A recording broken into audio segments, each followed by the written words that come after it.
C SAT अधिकतर aspirants के लिए एक चुनौती बन चुका है। यूपीएससी प्रीलिम्स की तैयारी के दौरान जीएस पर अधिक ध्यान देने से सी सैट की पढ़ाई अक्सर पिछड़ जाती है, जिसकी वजह से जीएस में अच्छे नंबर लाने के बावजूद भी सी सैट में कम नंबर के कारण प्रीलिम्स क्लियर नहीं हो पाता। यूपीएससी एग्जाम्स के बदलते पैटर्न में सी सैट अब मेक और ब्रेक पेपर बन चुका है। सी सैट के बदलते हुए रूप और इसकी बढ़ती हुई इंपॉर्टेंस को ध्यान में रखते हुए the study IAS by Manikant Singh सभी एस्पिरेंट्स के लिए लेकर आए हैं सी सैट मेंटरशिप प्रोग्राम। ये प्रोग्राम आपको सी सैट की बढ़ती हुई डिफिकल्टी और बदलते हुए नेचर के लिए पूरी तरह तैयार करेगा। यहाँ आपकी कॉम्प्रिहेंशन स्किल को डेवलप करने के लिए कॉम्प्रिहेंशन सेगमेंट की सभी क्लासेस मणिकांत सर स्वयं लेंगे। इस प्रोग्राम के जरिए आप समझ पाएंगे एग्जाम की बदलती डिमांड को, डेवलप करेंगे क्रिटिकल और लॉजिकल थिंकिंग, क्वेश्चंस को मास्टर करने के लिए फॉर्मूला पर डिपेंडेंसी से आगे बढ़कर पाएंगे एब्सोल्यूट कंसेप्चुअल क्लैरिटी और इंटीग्रेट कर पाएंगे सी सैट प्रैक्टिस को अपनी डेली प्रिपरेशन में। इस प्रोग्राम में बिगिनर एस्पिरेंट्स की कंसेप्चुअल क्लैरिटी के लिए उन्हें मिलेगी पर्सनलाइज्ड अटेंशन। प्रोग्राम की क्लासेस शुरू हो रही हैं 16 नवंबर से हिंदी और 29 नवंबर से इंग्लिश मीडियम में। रजिस्ट्रेशन या जानकारी के लिए कॉल करें 7002070025।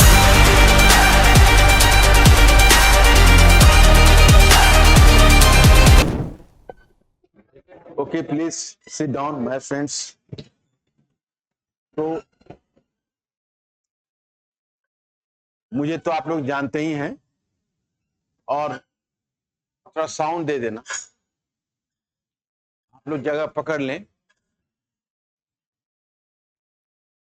तो मुझे तो परिचय देने की जरूरत नहीं होगी और इनकी भी परिचय देने की जरूरत नहीं, क्योंकि एसपी पांडे सर हैं और हम मैथमेटिक्स में इनको भास्कराचार्य का, जैसे एक्चुअली देखिए, हमें टीचर की पहचान होती है। जब हम, एक समय था कि इनको जो लॉन्च किए थे, हम लॉन्च किए थे जीएस वर्ल्ड में, तो मैं बैठा हुआ था, ये पढ़ा रहे थे और मैं बहुत देर, करीब आधे घंटे इनका सुना मैथमेटिक्स। तो मुझे ऐसा लगा कि अगर ऐसा मैथ पढ़ाने वाला हो तो टीचर को दिक्कत नहीं, तो फिर स्टूडेंट्स को दिक्कत नहीं हो, क्योंकि इतना डूब कर ये पढ़ा रहे थे। मैं भी आधे घंटे 35 मिनट के लिए डूब गया था, जबकि मैं व्यक्तिगत तौर पर कहूं कि मैथमेटिक्स में मुझे कभी दिलचस्पी नहीं हो पाई, और मैथमेटिक्स में दिलचस्पी नहीं हो पाई इसकी भी वजह यह थी कि बचपन में शिक्षक मैथ का ढंग का नहीं मिला। बचपन में जब संस्कार का बीजारोपण होता है, उस समय एक अच्छे शिक्षक की बड़ी आवश्यकता होती है, क्योंकि आपको अगर अच्छे शिक्षक और अच्छे बीज पर गए, और वही सिविल सर्विसेज की तैयारी में आपने अगर सही कोचिंग चुना और विषय में आपको दिलचस्पी टीचर ला दिया, तो आप अपनी बदौलत ले जाओगे। ये लोग कहते हैं ना कि अमुक लोग हमने आईएएस बनाया, हमने आईएएस बनाया, लेकिन होता यह है कि पढ़ाते तो सभी के हैं, लेकिन सक्सेसफुल तो कुछ ही बच्चे होते हैं। क्योंकि जो बच्चे उस फ्रीक्वेंसी पर रेस्पॉन्ड करते हैं, जो खुद से मेहनत करते हैं, जो बच्चे सक्सेसफुल होने वाले होते हैं ना, उनकी अपनी कोशिश चलती रहती है, मतलब वो एक स्टेप आगे चलते रहते हैं। हमेशा उनके चेहरे पे इंथुसियाज्म रहता है, उनके चेहरे पर कोई थकावट नहीं दिखती। तो ऐसे स्टूडेंट्स मिल जाते हैं ना, तो टीचर भी बड़े भाग्यशाली होते। तो आपको पता होगा कि मैं जब पढ़ाता हूं तो मेरी कोशिश यही होती है कि बच्चों को समझ में आए।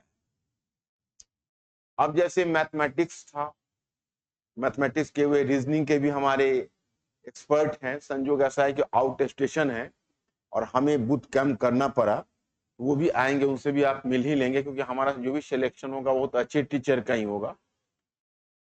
तो और जो भी टीचर हमारे यहाँ होगा वो एक्सक्लूसिव ही होंगे, फिर वो कहीं अन्यत्र नहीं पढ़ाएंगे। चाहे हमारा ज्योग्राफी के टीचर हो या पॉलिटी के टीचर हो, तो हमारी यही कोशिश होती है। इसलिए नहीं होती है कि मुझे कहीं ये है कि अगर, क्योंकि मैं चाहता हूं कि हमेशा अवेलेबल रहे बच्चों का, और अगर एक से ज्यादा जगह पर पढ़ाएंगे तो बट जाएंगे। अब हमें क्लास की आवश्यकता रहेगी, पता चला कि भाई नहीं, उनका क्लास कहीं और लगा हुआ, तो मैं उस चक्कर में पढ़ना ही नहीं चाहता। मेरा ऐसा डेडिकेटेड टीचर चाहिए कि बच्चों के ऊपर पूरा ध्यान दे सके।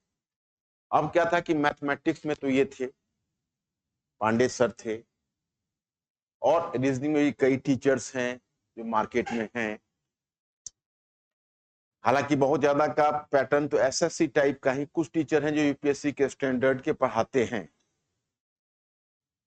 लेकिन एक कॉम्प्रिहेंशन में बहुत बड़ा गैप था। और जब पिछले साल, हालांकि पांडे सर पिछले साल से ही हमारे टच में थे, कुछ कारण हुआ कि पिछले साल मैंने इनको लॉन्च नहीं किया था, क्योंकि ये शुरू से हमारे साथ थे, लेकिन जब हमने मना कर दिया कि इस साल मैं नहीं शुरू करने वाला हूं, तो ये कहीं अन्यत्र पढ़ाने लगे। तो फिर मैंने कहा कि भाई एक ही जगह पढ़ाना है, तो अब अगली बार आइए, जब पूरी तरह से हमसे जुड़ेंगे तब मैं आपसे, और हम लोग तब मिलके टीम की तरह काम करेंगे। इस बार से हमारे साथ पूरी तरह से हैं। आप पांडे जी बैठ जाइए, आप क्यों खड़े रहे, क्योंकि मेरा थोड़ा ज्यादा समय का लफड़ा, बात 5 या 7 मिनट की है नहीं। तो इन्होंने हमें एक बात कही, ये सामने बैठे हुए हैं, कोई ऐसा नहीं है कि हम इनके परोक्ष में कुछ ज्यादा दावा कर रहे हैं क्या। इन्होंने एक बात कही कि सर बेहतर होता है कि कॉम्प्रिहेंशन आप पढ़ाते, कॉम्प्रिहेंशन में एक गैप, बाकी तो चलिए मैथमेटिक्स का हम गैप भर देंगे, और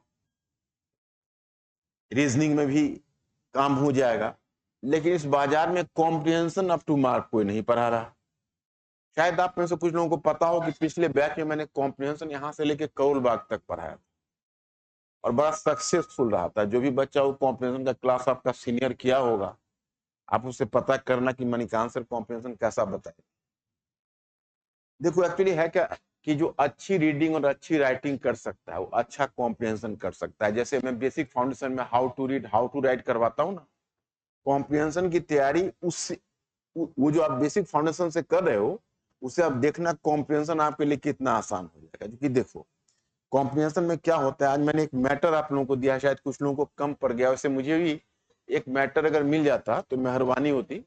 और कुछ जेरोक्स होने गया है, कुछ लोगों के पास जो कम है वो पड़ोसी वाले से थोड़ा काम चलाइए, तो आप लोग, हम आपको बताते हैं। देखिए पहला हमने यहां पर कॉम्प्रिहेंशन के रूल्स दिए। कॉम्प्रिहेंशन के रूल्स में आपको इससे ज्यादा नहीं जाना है। कॉम्प्रिहेंशन के रूल्स में कितना कॉम्प्रिहेंशन को पढ़ने का क्या तरीका चाहिए, इससे ज्यादा रूल नहीं जाना है कॉम्प्रिहेंशन में, समझ रहे हो ना। तो मैं आपको बताना चाहता कि आप लोग अब जैसे दूसरे क्लास हमारा तो 3 दिन का क्लास है, तो आप उसमें कॉम्प्रिहेंशन में जब जैसे आप कुछ पढ़ के आओगे, are you getting this point, तो आप एक बार इसको पढ़ लेना। और मुख्य रूप से 27 क्वेश्चन कॉम्प्रिहेंशन का होता है, 27।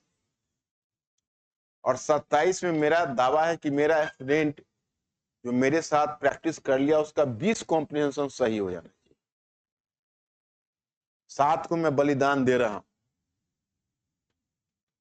कि 7 गलत करने का मैं आपको छूट दे रहा हूं। तो 20 अगर उधर से आपका हो गया तो पांडे जी आप कितना दावा कर, रिजल्ट दे ही देते हैं। हाँ, ये 28 प्लस का दावा कर। अब मान लीजिए इतना करेंगे तो फिर यूपीएससी कॉन्फिडेंस लूज कर जाएगा, कुछ कम करिए।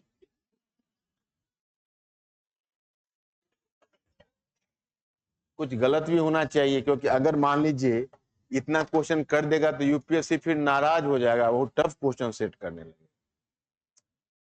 क्योंकि क्वालिफाइंग है, मार्क्स तो जुड़ना नहीं, तो कुछ गलत करवा दीजिएगा। मतलब सेफ पॉइंट होना चाहिए। अवश्य मैं आपको बताऊं कि मेरा कौन एक स्टूडेंट है, इस बार आईआरएस हुआ है, हिस्ट्री में था,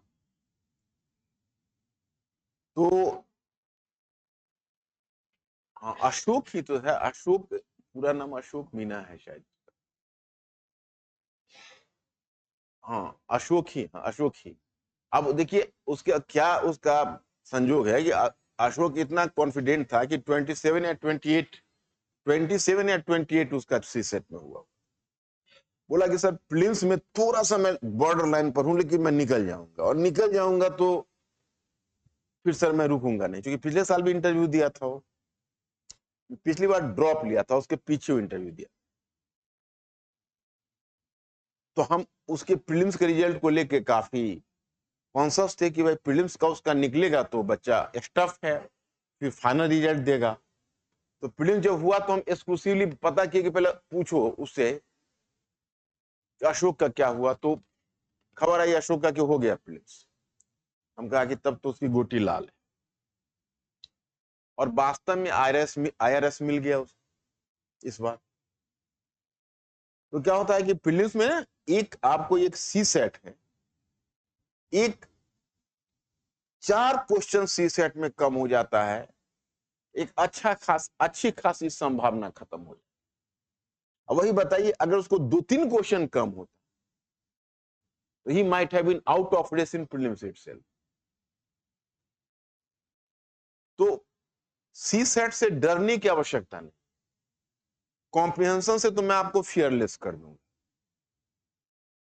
और मैथ से मेरा विश्वास है, ये मेरा दावा है, क्योंकि मैंने इनकी टीचिंग देखी हुई है, कि एसपी पांडे सर आपको दूर कर।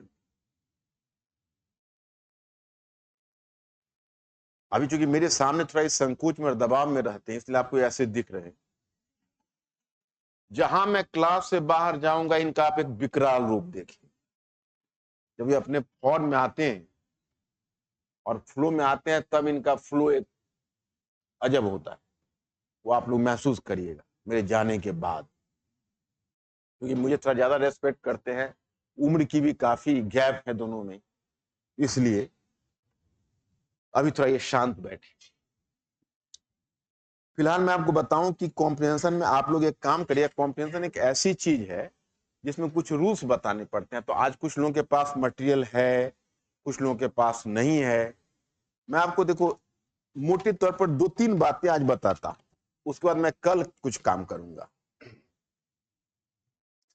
2-3 बातें मैं मोटे तौर पर बताऊंगा, क्योंकि 3 दिन का आपका चलेगा, 3 दिन मैं भी आऊंगा और कुछ ना कुछ कॉम्प्रिहेंशन पर काम करवाऊंगा। आज जैसे कुछ आप रूल्स को थोड़ा पढ़ के आएंगे तो मेरे लिए काम आसान हो जाएगा। जैसे देखिए, कॉम्प्रिहेंशन जो होता है, तो इसका मतलब क्या होता है, आपको कभी पता है कि जो अच्छा कॉम्प्रिहेंशन, यूपीएससी ने कोई भी क्वेश्चन को गलत नहीं सेट किया है।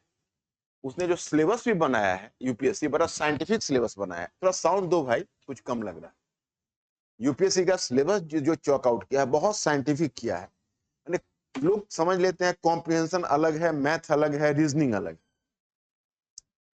लेकिन जानते हो क्या है? यूएसए में इसकी पढ़ाई होती है क्लास 5-6 में, और इसको बोलते हैं क्रिटिकल थिंकिंग।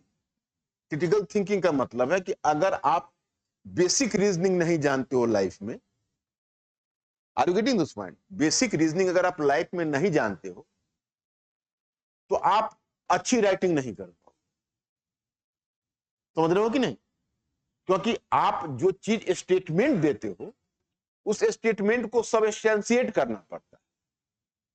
एक अच्छी रीजनिंग से होती है। मतलब जैसे कोई स्टेटमेंट हुआ, तो आप कोई कंक्लूजन ले, तो कोई हाइपोथेसिस, तो हाइपोथेसिस में कहते हो कि मोदी जी की सरकार बहुत सफल सरकार, ऐसी सरकार पीछे आई ही नहीं थी। तो एक लेमैन प्रभावित हो जाएगा, लेकिन स्कॉलर प्रभावित नहीं होगा। वो कहेगा कि भाई इसका प्रेमाइस बताइए। आपने जो हाइपोथेसिस दिया है उसका एक प्रेमाइस होना चाहिए। तो एक स्टैंडर्ड राइटिंग होती है ना, आप क्या लिखते हो उसके साथ एक क्यों प्रेमाइस होता है, जो आपकी राइटिंग की क्वालिटी को बढ़ाता है। तो अमेरिकन लोग तो बचपन से ही राइटिंग सिखाते हैं बच्चों को, वो बेसिक रीजनिंग सिखाते हैं साहब।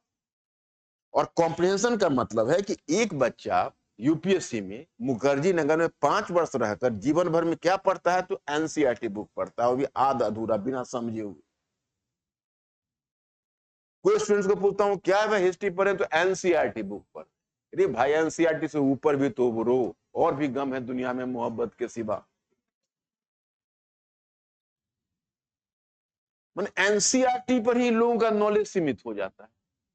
क्यों? क्योंकि उनके पास पढ़ने का वक्त नहीं। अमेरिकन बच्चा एक है, क्लास 5th और 6th में इतना रीडिंग करता है, क्योंकि उसको फास्ट रीडिंग सिखाई जाती है। और फास्ट रीडिंग ही नहीं सिखाई जाती है, एक अच्छी रीडिंग पढ़ने के साथ सिखाई जाती है। माने एक फास्ट रीडिंग आप करते हो और अंडरस्टैंडिंग के साथ सिखाई जाती है।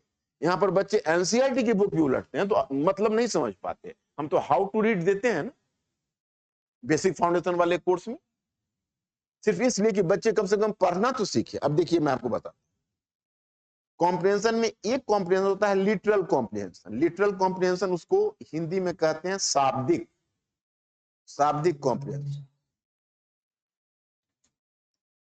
तो जो लिटरल कॉम्प्रिहेंशन होता है उसमें क्या होता है, ये कोई स्टेटमेंट होता है जो बड़ा स्ट्रेट रहेगा। आपने क्लास 10th में, क्लास 11th में, क्लास 12th में जो कॉम्प्रिहेंशन किया होगा वह लिटरल कॉम्प्रिहेंशन है।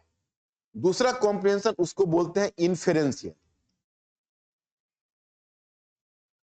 इन्फेरेंशियल, तो जो इन्फेरेंशियल कॉम्प्रिहेंशन होता है इसकी विशेषता होती है वो डायरेक्ट नहीं होता है, आपको इन्फर करके निकालना।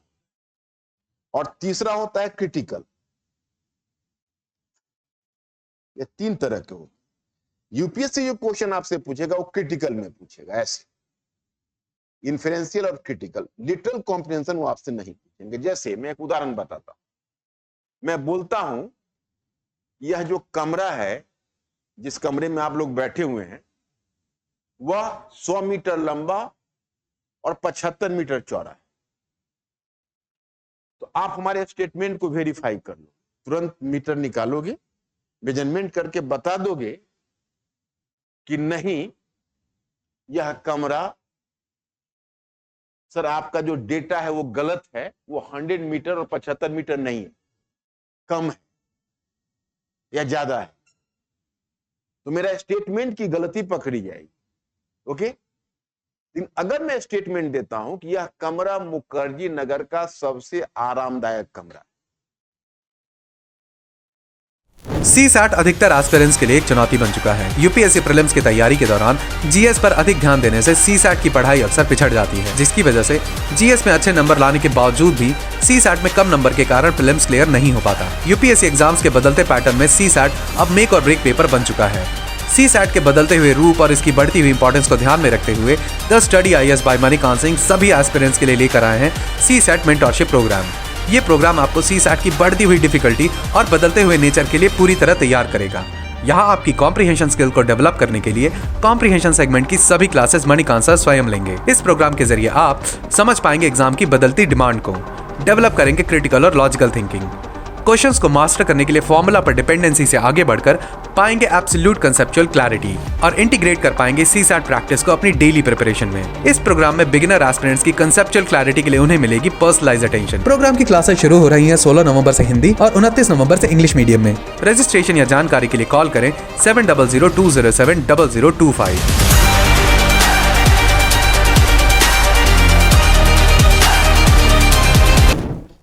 तो अब ये डिस्प्यूटेड हो गया क्योंकि अब ये क्रिटिकल हो गया। अब क्रिटिकल है तो इसका मतलब है हो भी सकता है और नहीं भी हो सकता, क्योंकि इसको मेजर नहीं किया जा सकता, ये महसूस किया जा सकता।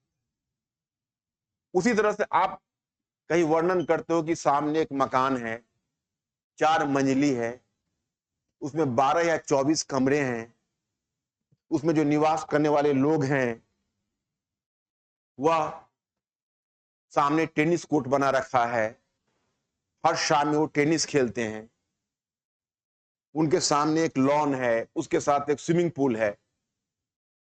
उसने सिर्फ इतना कहा, लेकिन 2 बातों से इन्फर होकर निकलती है कि इस घर में निवास करने वाले लोग संपन्न या धनी हैं और वो शौकीन है। समझ रहे हो कि नहीं? तो ये इन्फर करना, स्टूडेंट्स की आदत होती है कि डायरेक्ट हमको लाइन दिखा दो तो मैं समझूंगा, लेकिन जो इन्फर करके स्टेटमेंट से जो क्वेश्चन होता है, जैसे मैं एक उदाहरण बताता हूं, एक क्रिटिकल कॉम्प्रिहेंशन। आप लोग एक पैसेज केवल देख लो, बस उसके बाद मैं आपसे कल मिलता हूं। इसी में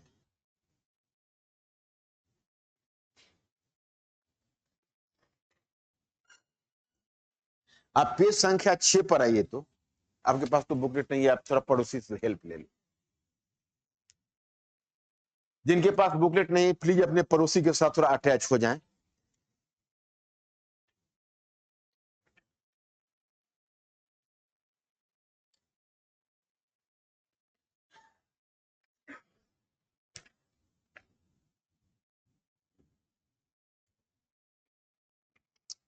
अब देखिए, एक कन्वर्सेशनल एक स्टेटमेंट परिप्रेक्ष्य है। मैं पहले कॉम्प्रिहेंशन का परिप्रेक्ष्य बता दूं कि हिटलर ने जो यहूदियों का संहार किया था, मैसेकर किया था, तो उस कंटेक्स्ट में या स्टेटमेंट, कंटेक्स्ट में स्टेटमेंट यह है कि मैं पढ़ रहा हूं, तुम लोग फॉलो करिए। दरे शाह में यहूदियों का एक जथ था जिसमें पुरुष, महिलाएं और बच्चे शामिल थे। ये दुर्गम घाटी की ओर बढ़ रहे थे जिसमें उनके लिए विशेष रूप में उत्पीड़क कैंप बना था। उस कैंप में उन्हें गैस चैम्बर में कीड़े मकोड़ों की तरह मार दिया जाता था। यह जत्था भी अपनी उस नियति की तरफ बढ़ रहा था। इस जत्थे के चारों ओर जर्मन बूटों की आवाज के साथ जर्मन पलटन चल रही थी। पलटन मतलब सेना। बीच बीच में कमांडर की करकती हुई आवाज में आदेश जारी होता था कि सभी लोग लाइन से चलें, कोई भी भागने की कोशिश नहीं करे। मंछिया एक पात्र है बच्चा का, 8 वर्ष का वो बच्चा था, वो यहूदी है, जो डरकर अपनी मां से लिपटा हुआ है और अपनी घबराई हुई मां से बार बार प्रश्न करता जाता। मंछिया अपनी मां से, मां ये कौन लोग हैं? मां का जवाब था, ये शैतान है। मंछिया, इन्होंने क्यों हमें पकड़ रखा है? उसकी मां, चूंकि हम लोग एक इंसान की तरह चैन और शांति से जीना चाहते हैं जो इन्हें पसंद नहीं। मंछिया, क्या मैं यह हमें मार डालेंगे? उसकी मां, कह नहीं सकता बेटा। मंछिया, मां लेकिन तुम तो कहा करते थे कि ईश्वर शैतान से रक्षा करते हैं। तो उसकी मां, बेटा लगता है ईश्वर भी इन शैतानों से डरकर भाग गए। अब देखो ये स्टेटमेंट है। अब यहां से एबीसीडी जो इस पर क्वेश्चन है, ये one of the most critical question. इसमें देखिए आपको सभी चॉइस सही लगेंगे, लेकिन चुनना एक चॉइस है जो सबसे क्लोज होगा। और मुझे अफसोस है कि आप लोग इसमें गलत करेंगे। सही चॉइस इसमें नहीं चुन पाएंगे। जब आप ट्रेन एक बार हो जाएंगे हमारे साथ, तो सही चॉइस को आप चुन लेंगे। इसमें चॉइस है कि उपरोक्त उदाहरण का मुख्य संदेश क्या है। ए, शक्ति की खोज मानव को पाशविक बना देती। बी, नस्लवाद में अगर घृणा जुड़ जाती है तो समाज के लिए विध्वंसक हो जाती है। सी, क्रूरता और बर्बरता मानव संस्कृति को धक्का पहुंचाती है। डी, नाजीवाद पश्चिमी विश्व का एक अभिशाप था जो मानव ही नहीं मानवता का भी शत्रु बना। अब इसमें क्रिटिकल क्वेश्चन के अनुसार एक बार आप लोग तुक्का लीजिए और हम फिर उसका लास्ट में इसका रिजल्ट बताएं। Choice A, choice B, choice सी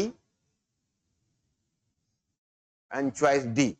अब देखिए यहां पर जो पहला है कि शक्ति की खोज मानव को पाशविक बना देती है, इस पूरे प्रकरण में ये कहां लिखा हुआ है कि जो ये मार रहा है वो शक्ति के लिए मार रहा है या किस लिए मार रहा है?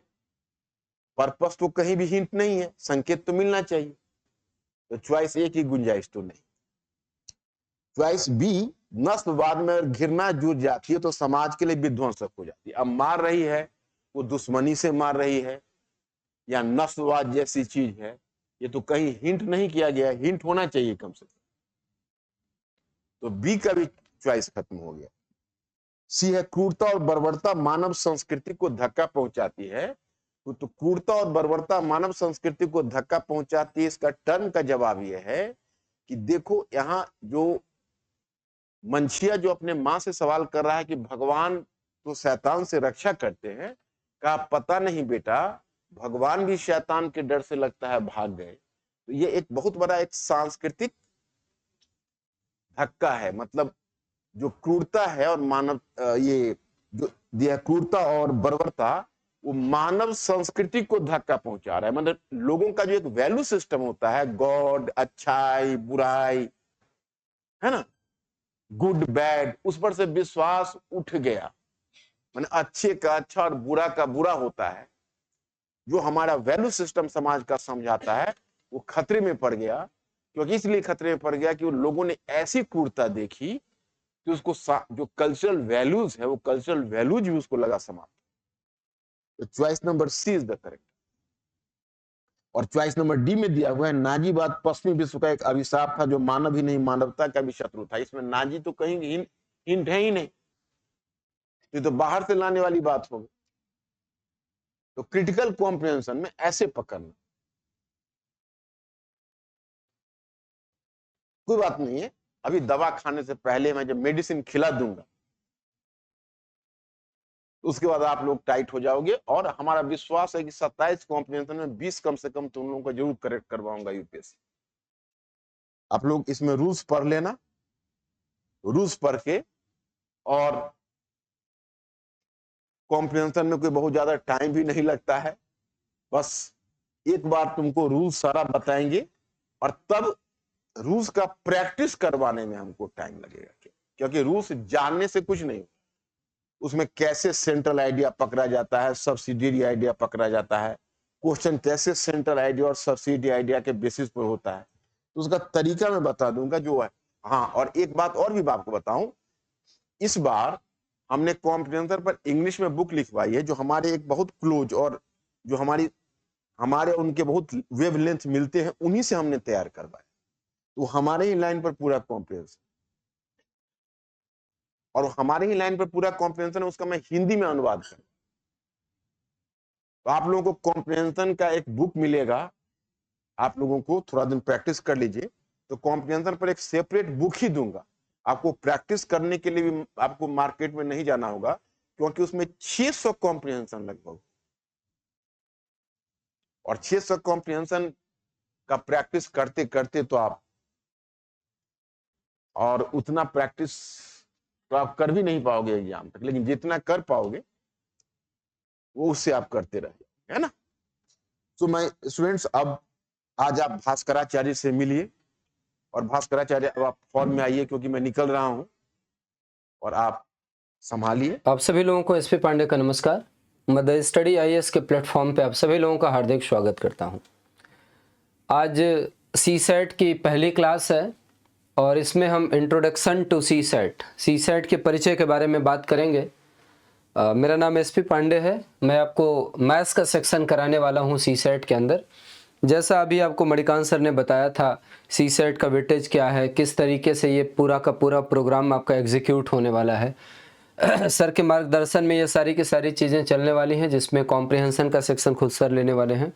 मैथ्स के सेक्शन के ऊपर मैं आपके साथ में चर्चा करने वाला हूं।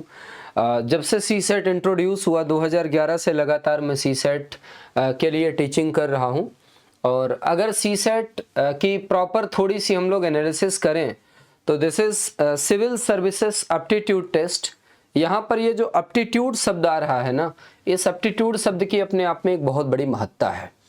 कहा जाता है कि अगर आपका एप्टीट्यूड स्ट्रांग होता है तो आपके सोचने की क्षमता डेवलप हो जाती है, और जिस दिन आपके सोचने की क्षमता डेवलप होती है ना, आप किसी भी एरिया में बहुत बेहतर परफॉर्म करने लगते हो। जैसे आपके सोचने का जब एनालिसिस पावर बढ़ता है, जब कभी भी आप आंसर राइटिंग की बात करते हैं तो आंसर राइटिंग में एनालिटिकल अप्रोच आपका डेवलप होने की वजह से वो बहुत व्यवस्थित तरीके से लिखा जाता है, और जब कम शब्दों में आपको बेहतर चयन करके चीज़ों को लिखना होता है तो आप कर पाते हैं। एप्टीट्यूड के स्ट्रांग होने से जो डेटा सफिशिएंसी होता है, देखो सीसेट के पेपर में सवाल पूछे जाते हैं डेटा सफिशिएंसी से।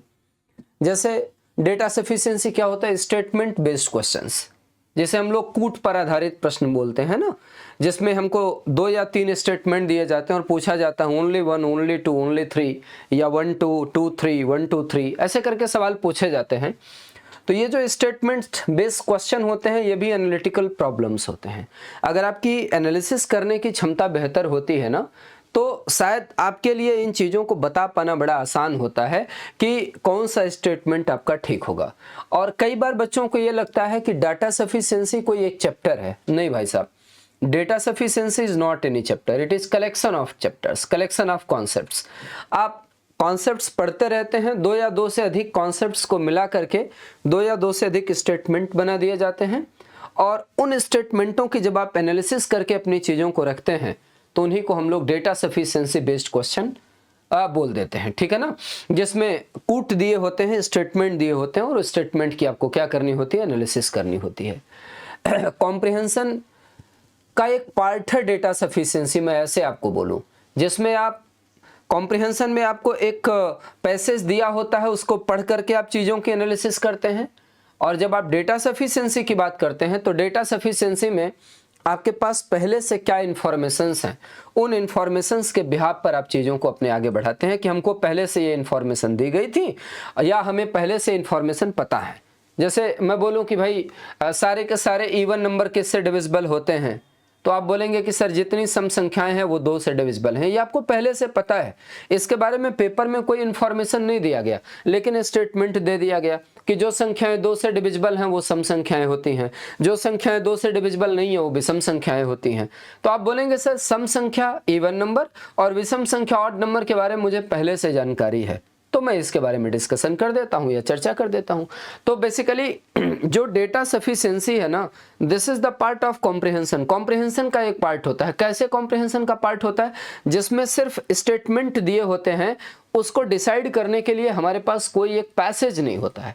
अब वो जो पैसेज है वो मैथमेटिकल नॉलेज है, रीजनिंग का नॉलेज है, मतलब मैथ्स और रीजनिंग का अगर आपको ठीक ठाक पकड़ रहता है, अच्छा आइडिया रहता है बेसिक कॉन्सेप्ट्स का, तो उन्हीं को मिला करके डेटा सफिशिएंसी के प्रॉब्लम्स को फ्रेम किया जाता है। आज पहली क्लास है, इस पहली क्लास में एक बार हम चाहेंगे कि हम लोग अपनी चीज़ों को एक बार ऐसे व्यवस्थित तरीके से एक दूसरे के साथ डिस्कस कर लें जिसमें हमारी फ्रीक्वेंसी मैच कर जाए कि हम आपको जो कराने वाले हैं वो किस पैटर्न पे कराने वाले हैं, हमारा जो कराने का अप्रोच होगा वो कैसा होगा, किस तरीके का स्टडी मटेरियल हम आपको प्रोवाइड करेंगे और क्या क्या सेक्शन हम लोग देखने वाले हैं। तो सीसेट के अंदर आपको पता है 3 सेक्शन पूछे जाते हैं। एक सेक्शन आपका मैथमेटिक्स का होता है, एक सेक्शन आपका रीजनिंग का है और एक सेक्शन आपका किसका है, कॉम्प्रिहेंशन का है। तो जो मैथमेटिक्स वाला सेक्शन है जिसे हम लोग एप्टीट्यूड या क्वांटिटेटिव एप्टीट्यूड बोलते हैं या बेसिक न्यूमरेसी बोलते हैं, वो सेक्शन में आपके साथ में डिस्कस करने वाला हूं। कई बार हमारे दिमाग में मैथमेटिक्स को लेकर के ये बात समझ में आ जाती है कि हमें हायर मैथ्स पढ़नी है, तो शुरुआत में ही मैं आपको ये बात बता देता हूं, you have not to read higher maths, simply you want to discuss about the aptitude और कॉमन सेंस और लॉजिक्स। आपको लॉजिक, कॉमन सेंस या एप्टीट्यूड के ऊपर चर्चा करनी है। तो जो सेक्शन हम आपके साथ में डिस्कस करने वाले हैं वो होगा आपका बेसिक न्यूमरेसी। जो हम लोग डिस्कस करेंगे वो आपका क्या होगा, basic numeracy. Basic numeracy, basic numeracy test होगा। अच्छा, जब बेसिक न्यूमरेसी शब्द आता है ना तो हमें लग जाता है 5वीं से लेकर के 10वीं तक की बात वो करने वाला है, या कई बार कुछ सवाल ऐसे देखे जाते हैं जो पीछे भी 5वीं से पहले भी कुछ बेसिक कॉन्सेप्ट्स को उठा करके पूछ लिया जाता है। बेसिक न्यूमरेसी की जब बात आती है तो एक बहुत अच्छा चैप्टर होता है जिसे हम लोग नंबर सिस्टम के नाम से जानते हैं, संख्या पद्धति। उस नंबर सिस्टम से बहुत ज़्यादा सवाल पूछे गए। अगर हम लोग इरा देखेंगे सीसेट, तो सीसेट 3-4 इरा में डिवाइड हुआ है, लेकिन अगर लास्ट का आप एनालिसिस करेंगे तो 2020 से आपको एक ड्रास्टिक चेंज मिला। 2020, 2021, 2022, 2023। 2023 में जो सीसेट का ग्राफ था वो सबसे ऊपर गया, लेकिन जब 2024 आया तो थोड़ा सा ये ग्राफ नीचे हुआ। हमने 2024 का प्रॉपर डिस्कशन सीसेट के लिए यूट्यूब चैनल के ऊपर द स्टडी IAS में किया हुआ है, आप वहाँ जाकर के भी उसका डिस्कशन देख सकते हैं। लेकिन 2023 में ये लेवल ऑप्टिमम था, और जो ऑप्टिमम लेवल था उसका सिर्फ और सिर्फ एक रीजन था कि नंबर सिस्टम के बढ़िया सवालों को पूछना उसने शुरू कर दिया था। कई सवाल ऐसे थे जो कैट की परीक्षा में पूछे गए थे और उन सवालों को उसने पूछ लिया। तो आइए सबसे पहले एक बार हम लोग सिलेबस देख लेते हैं कि सीसेट के लिए जो हम सिलेबस डिस्कस करने वाले हैं वो क्या है, और उसके बाद में कुछ ऐसे प्रीवियस ईयर के सवालों को उठाते हैं, उन प्रीवियस ईयर के सवालों को आपके साथ डिस्कस करते हैं। जब आप प्रीवियस ईयर के क्वेश्चनों को एक बार समझ जाएंगे, उनके लिंकिंग आप समझ जाएंगे, हम उनको डिलीवर आपके साथ कैसे करेंगे वो समझ जाएंगे, उसके बाद फिर हम मेन चैप्टरों पर आकर के अपनी चीज़ों को डिस्कस करना शुरू करेंगे। ये 3 दिन का जो सेमिनार है ये आप सभी लोगों के लिए फ्री ऑफ कॉस्ट है, तो मैक्सिमम से मैक्सिमम लोग आप आइए और इसका बेनिफिट उठाइए। आइए चलिए भाई, हम सबसे पहले इसका सिलेबस देखते हैं कि सर इसका जो सिलेबस है वो सिलेबस क्या है। किसका सिलेबस? बेसिक न्यूमरेसी का, या आप ऐसे बोलोगे मैथमेटिक्स का। पाठ्यक्रम क्या है? तो सर ये जो सिलेबस है इसको हमने कई 3-4 यूनिट्स में डिवाइड किया है।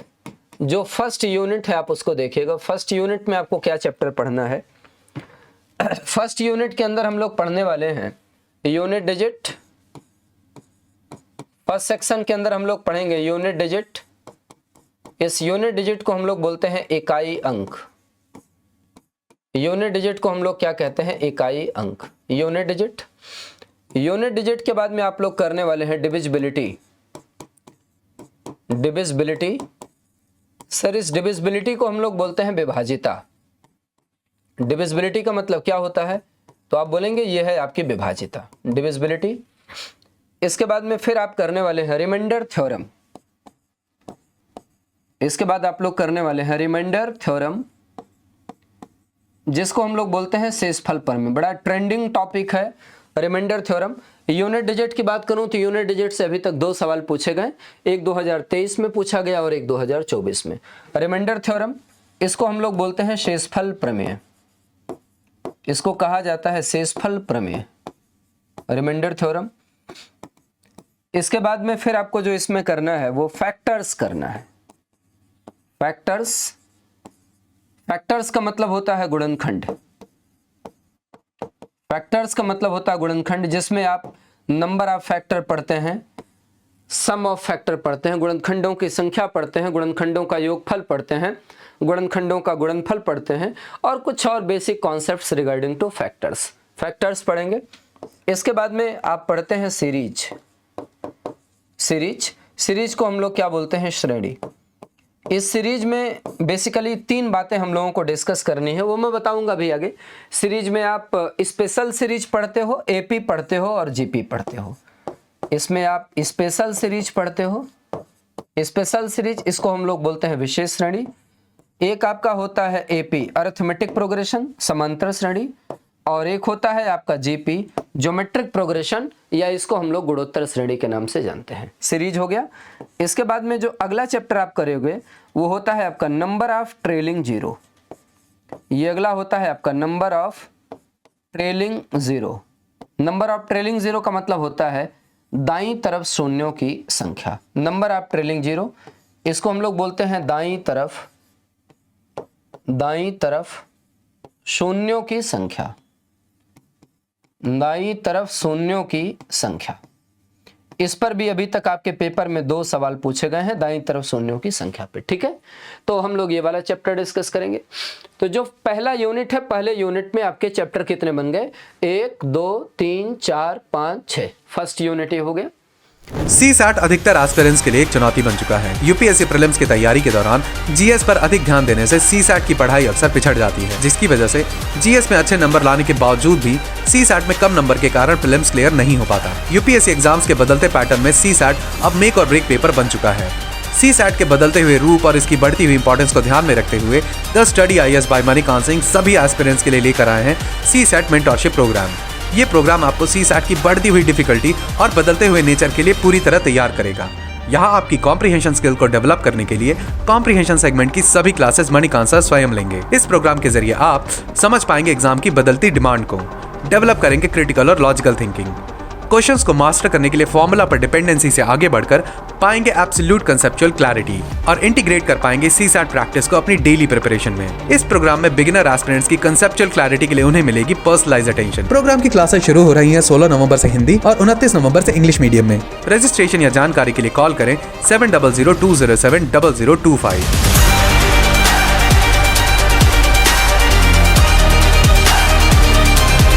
सेकंड यूनिट में आपको क्या क्या पढ़ना है आप ये देखिएगा। जो आपका यूनिट 2 है, सेकंड यूनिट, इस सेकंड वाली यूनिट के अंदर आप लोग पढ़ते हैं सिंप्लीफिकेशन। सेकंड यूनिट में हम लोग पढ़ेंगे सिंप्लीफिकेशन। सिंप्लीफिकेशन को हिंदी में हम लोग बोलते हैं सरलीकरण।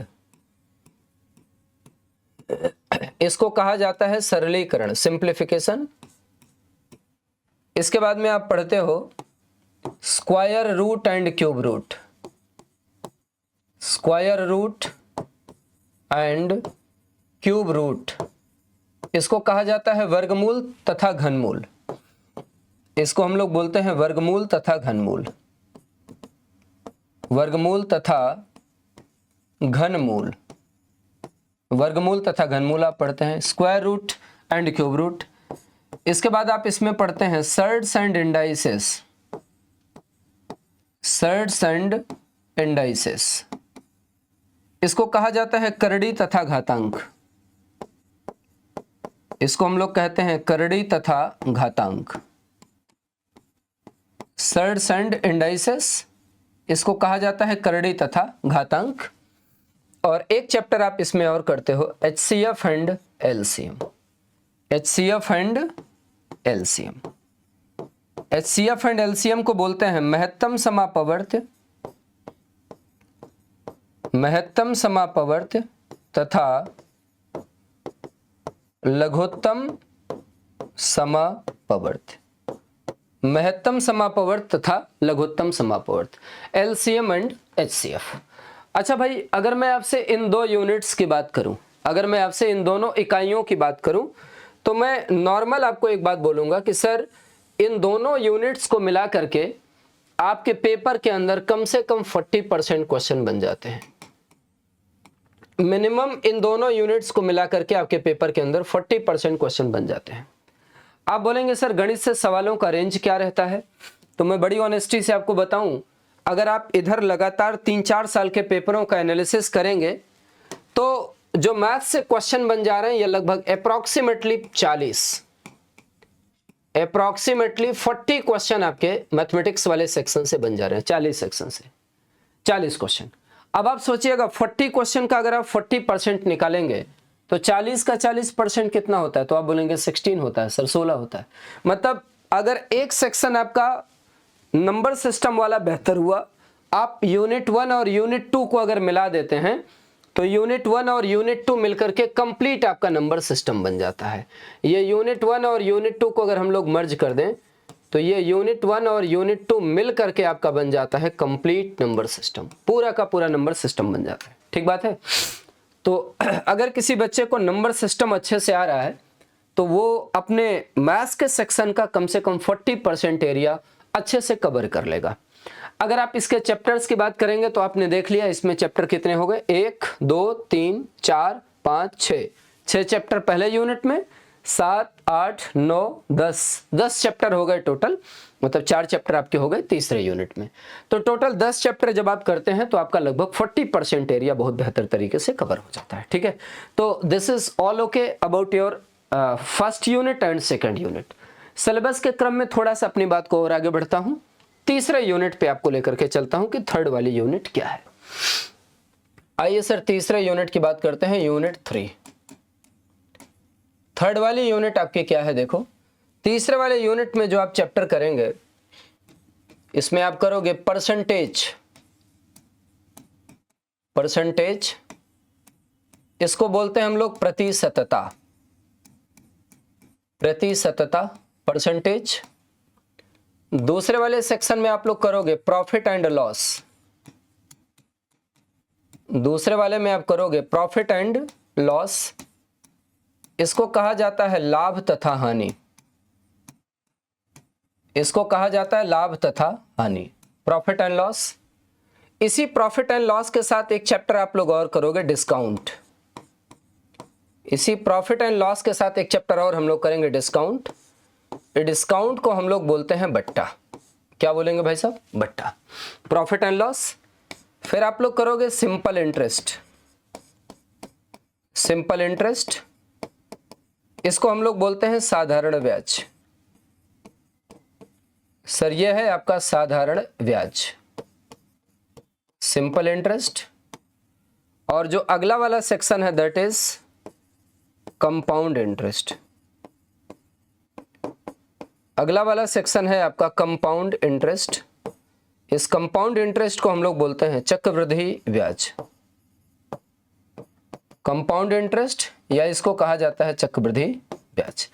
इन दोनों को मिलाते हुए एक सेक्शन हम लोग और डिस्कस करते हैं जिसको हम लोग बोलते हैं इंस्टॉलमेंट, इसको हम लोग क्या बोलते हैं, इंस्टॉलमेंट। अच्छा, इंस्टॉलमेंट का मतलब ही होता है किस्तों पर आधारित प्रश्न, इसका मतलब होता है किस्तों पर आधारित प्रश्न, किस्तों पर प्रश्न। ठीक है, ये आपका हो गया दूसरा यूनिट। अच्छा सर, अगर मैं बात करूं इस दूसरे यूनिट में जो इंपॉर्टेंट चैप्टर्स हैं, इस दूसरे यूनिट में ये दो चैप्टर आपके बेहद इंपॉर्टेंट हैं, एक परसेंटेज और एक आपका प्रॉफिट एंड लॉस, एक आपका प्रतिशतता और दूसरा आपका क्या है, लाभ और हानि। ये दोनों चैप्टर इंपॉर्टेंट हैं। अगर मैं सीआई और एसआई की बात करूं तो अभी तक पूरे सीसेट के इतिहास में 2011 से 2024 तक टोटल 2 या 3 सवाल बने हुए हैं, ठीक है ना। तो इसमें ये दो सेक्शन आपके लिए बेहद इंपॉर्टेंट है, एक परसेंटेज और एक प्रॉफिट एंड लॉस।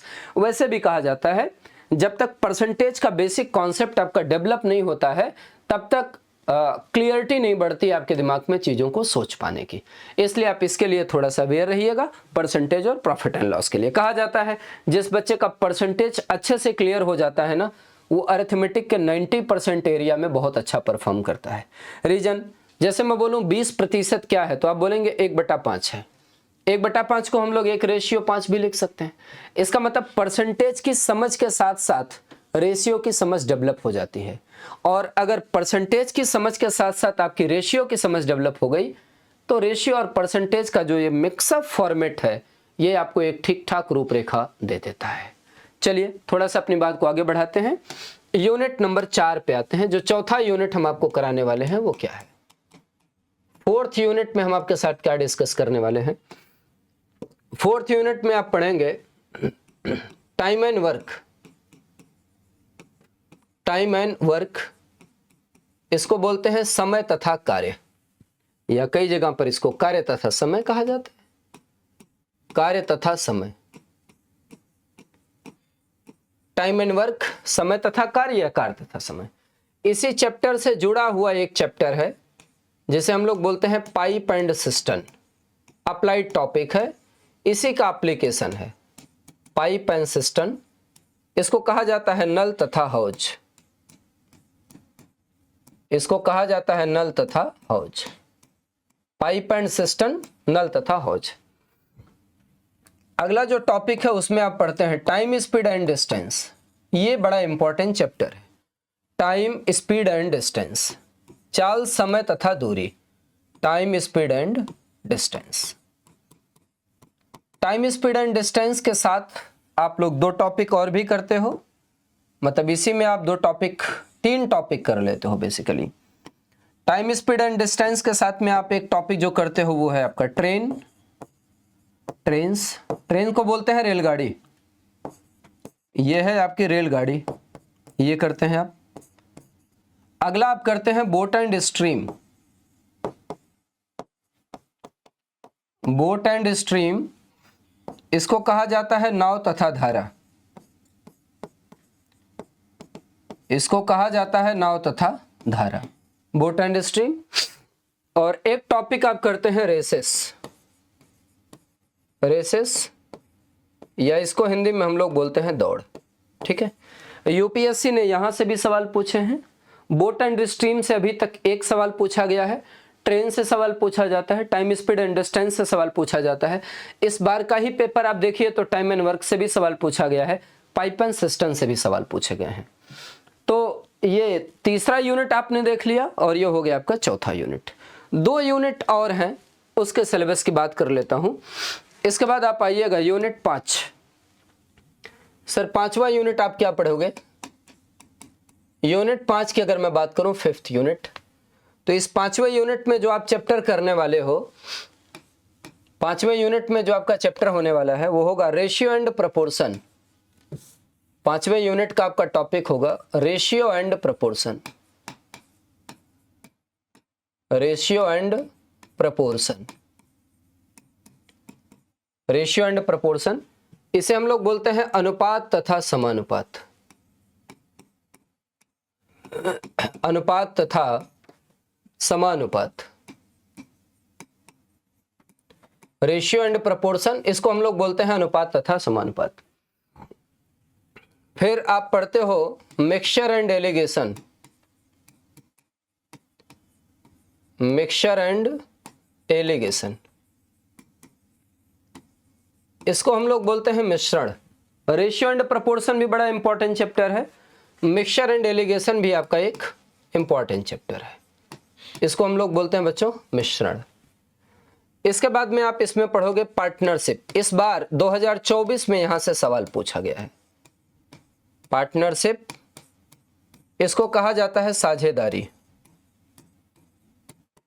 पार्टनरशिप या इसको हम लोग बोलते हैं साझेदारी। इसी में आप एक चैप्टर और छोटा सा डिस्कस करते हो, एजेज, आयु पर आधारित प्रश्न। हर बार यूपीएससी में एक आध सवाल यहां से बनता है, आयु पर आधारित प्रश्न। आयु पर आधारित प्रश्न ये आप करते हो। ये हो गया आपका यूनिट नंबर 5। अब जब आप छठे यूनिट में एंट्री करोगे, यूनिट 6, ये आपका लास्ट यूनिट होगा। इस यूनिट में आप करने वाले हो परमुटेशन एंड कॉम्बिनेशन, बेहद इंपॉर्टेंट चैप्टर है। Permutation and combination. अलग बात है कि 2024 में कोई सवाल नहीं पूछा गया यहां से। परमुटेशन एंड कॉम्बिनेशन, इसको हम लोग हिंदी में बोलते हैं क्रमचय तथा संचय। यह है आपका क्रमचय तथा संचय, क्रमचय तथा संचय, परमुटेशन एंड कॉम्बिनेशन। अगला टॉपिक है इसमें आपका प्रोबेबिलिटी। प्रोबेबिलिटी, इस प्रोबेबिलिटी को हम लोग बोलते हैं प्रायिकता। प्रायिकता, ठीक है, प्रोबेबिलिटी या प्रायिकता, ठीक है। ये दोनों सीसेट के बड़े इंपॉर्टेंट चैप्टर रहे, पहले भी रहे और आज भी हैं। इसमें एक सेक्शन आप लोग और करेंगे, डेटा इंटरप्रिटेशन, डीआई। इस डीआई में आप लोग क्या क्या करते हो, टैबुलेशन, टैबुलेशन, इसके बाद में पाई चार्ट, फिर आप करते हो इसमें बार ग्राफ, बार ग्राफ, और फिर आप इसमें करते हो लाइन ग्राफ। फिर आप इसमें करते हो लाइन ग्राफ। तो ये पूरा का पूरा आपका सिलेबस है। किसका सिलेबस है sir? This is complete syllabus for CSAT regarding mathematics. Mathematics का जो सेक्शन है उस पर रिलेटेड आपका पूरा का पूरा ये सिलेबस हो गया। इतनी चीजें हमें करनी है। जो सबसे ज्यादा डिटेल में आपको पढ़ना है वो पहला यूनिट और दूसरा यूनिट पढ़ना है। अब फर्स्ट यूनिट और सेकंड यूनिट में वर्ड्स बेस्ड प्रॉब्लम भी आते हैं। ये जो आप फर्स्ट यूनिट और सेकंड यूनिट करते हैं ना, इसमें इसी में आपको वर्ड बेस्ड क्वेश्चन भी मिलेंगे। नंबर ऑफ ट्रेलिंग जीरो के साथ साथ इसमें वर्ड बेस्ड प्रॉब्लम मिलेंगे, वर्ड बेस्ड क्वेश्चन मिलेंगे, या जिसको हम लोग ऐसे भी बोल देते हैं सर लैंग्वेज पर बेस्ड प्रॉब्लम्स, या इसे हम लोग भाषा पर आधारित प्रश्न या वर्ड बेस्ड प्रॉब्लम बोलते हैं, ये भी पूछे जाते हैं। आइए प्रयास करते हैं कि हम लोग अपनी अंडरस्टैंडिंग को थोड़ा सा मिलाएं, मतलब फ्रीक्वेंसी को थोड़ा सा मैच कराने का कोशिश करें कि जो मैं कहता हूं वो आप तक पहुंच पा रहा है कि नहीं। और वो जो डिस्कशन होगा उस डिस्कशन का ऑब्जेक्टिव हमारा सीधा का सीधा प्रीवियस ईयर के क्वेश्चनों को लिंक करके आपके साथ डिस्कस का होगा। एक बार हम लोग प्रीवियस ईयर के क्वेश्चनों का डिस्कशन करते हैं, 2 3 4 सवालों का, हमारी फ्रीक्वेंसी एक बार मैच कर जाती है, आप समझ लेते हैं, उसके बाद फिर हम टॉपिक को उठा करके आपके साथ डिस्कस करना शुरू कर देंगे। आइए शुरुआत करते हैं भाई। एक छोटे से प्रॉब्लम से आपके क्वेश्चन की शुरुआत करेंगे, आज के क्लास की शुरुआत करेंगे। 2022 का पेपर आप में से जिन बच्चों ने दिया होगा या देखा होगा वहीं से यह सवाल बना हुआ है, सेम उसी फॉर्मेट का क्वेश्चन है। मैं एक क्वेश्चन लिख रहा हूं, आप लोग देखिएगा। क्वेश्चन यह कहता है कि सर एक परीक्षा हुई और उस परीक्षा में टोटल 50 क्वेश्चन पूछे गए। एक परीक्षा हुई और उस परीक्षा में टोटल 50 प्रश्न पूछे गए, 50 क्वेश्चंस। कितने सवाल पूछे गए भाई? 50 सवाल पूछे गए। क्या कहा जाता है, अगर कोई स्टूडेंट राइट आंसर दे देता है ना, सही जवाब, तो उसको 3 मार्क्स मिलते हैं, और अगर कोई गलत आंसर दे देता है, रॉन्ग आंसर, तो उसके 2 नंबर कट कर दिए जाते हैं, मतलब नेगेटिव का 2 नंबर होता है। आपकी परीक्षा भी नेगेटिव मार्किंग की ही परीक्षा है, शायद इस बात से आप जरूर अवेयर होंगे। कहता है स्टूडेंट ने सारे क्वेश्चनों को अटेम्प्ट किया और जो वो ऑब्टेन कर रहा है ना, वो जो ऑब्टेन कर रहा है वो 100 मार्क्स ऑब्टेन कर रहा है।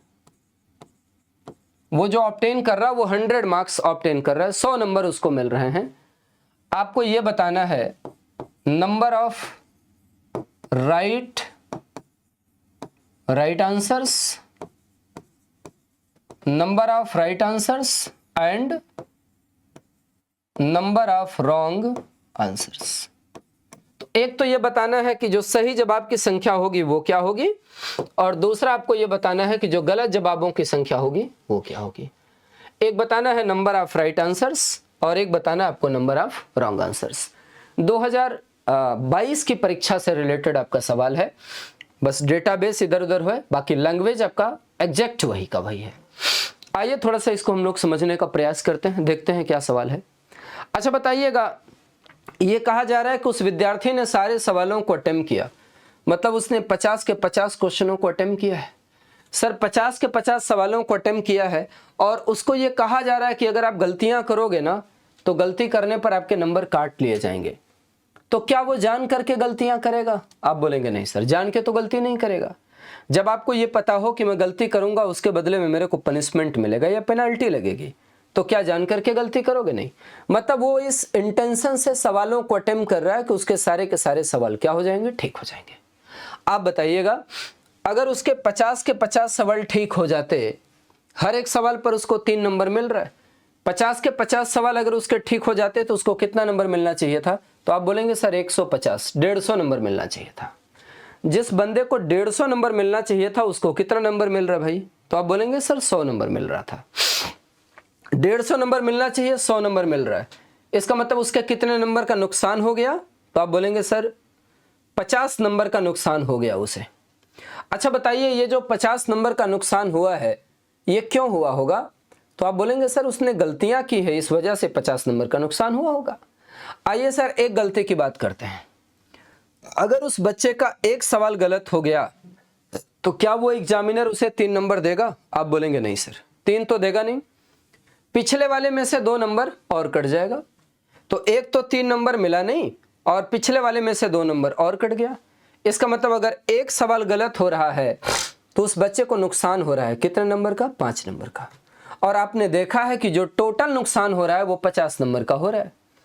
एक सवाल गलत होने पर 5 नंबर का नुकसान हो रहा है और टोटल नुकसान 50 नंबर का हो रहा है। इसका मतलब कितने सवाल गलत हो गए? तो आप बोलेंगे सर 10 सवाल गलत हो गए। 50 सवालों में से अगर 10 सवाल उसके गलत हो गए तो सही कितने सवाल हुए? तो आप बोलेंगे 40 क्वेश्चंस या 40 सवाल। आइए एक बार इसको हम लोग बोर्ड पे बना लेते हैं। तो मैं आपसे ये कहूँगा सोल्यूशन में कि सर वो मान के चलता है कि जितने क्वेश्चन उसने अटेम्प्ट किए हैं वो सारे के सारे सवाल उसके क्या हैं, ठीक हैं। 50 क्वेश्चन है सर, 50 के 50 सवाल अगर ठीक हो गए होते तो उसको कितना नंबर मिलना चाहिए था? तो आप बोलेंगे सर 150 मार्क्स मिलने चाहिए थे, 150 नंबर मिलने चाहिए थे। लेकिन उसको मिल कितने नंबर रहे हैं सर? तो आप बोलेंगे सर उसको 100 मार्क्स मिल रहे हैं, उसको 100 मार्क्स मिल रहे हैं। जिस बंदे को 150 नंबर मिलना चाहिए था उसको 100 नंबर मिल रहा है। इसका मतलब उसके कितने नंबर कट कर लिए गए? तो आप बोलेंगे सर उसके 50 मार्क्स कट कर दिए गए। 50 मार्क्स उसके क्या कर दिए गए बोलो? तो आप बोलेंगे कट कर दिए गए। अच्छा, ये जो 50 मार्क कट किए गए हैं सर वो क्यों कट किए गए होंगे? तो आप बोलेंगे सर रॉन्ग हुआ है, गलतियां हुई हैं इसकी वजह से कट कर दिए गए। आइए एक गलती की बात करते हैं। अगर एक सवाल गलत हो गया तो क्या एग्जामिनर 3 नंबर देगा? आप बोलेंगे नहीं सर, पिछले वाले में से 2 नंबर और काट लेगा। इसका मतलब अगर एक सवाल गलत हो रहा है तो उस बंदे को नुकसान उठाना पड़ेगा कितने नंबर का? तो आप बोलेंगे 5 मार्क्स का नुकसान उठाना पड़ेगा, 5 नंबर का नुकसान होगा। बताइए कुल कितने का नुकसान हो रहा है? 50 नंबर का। और एक क्वेश्चन गलत होने पर कितने का नुकसान हो रहा है? 5 नंबर का। तो जब मैं बोलूंगा कि बताइए जो आपके रॉन्ग क्वेश्चंस की संख्या है, जो आपके रॉन्ग क्वेश्चंस की संख्या है वो कितनी होगी? तो आप बोलेंगे कि सर ये हो जाएगा आपका 50 डिवाइडेड बाई 5।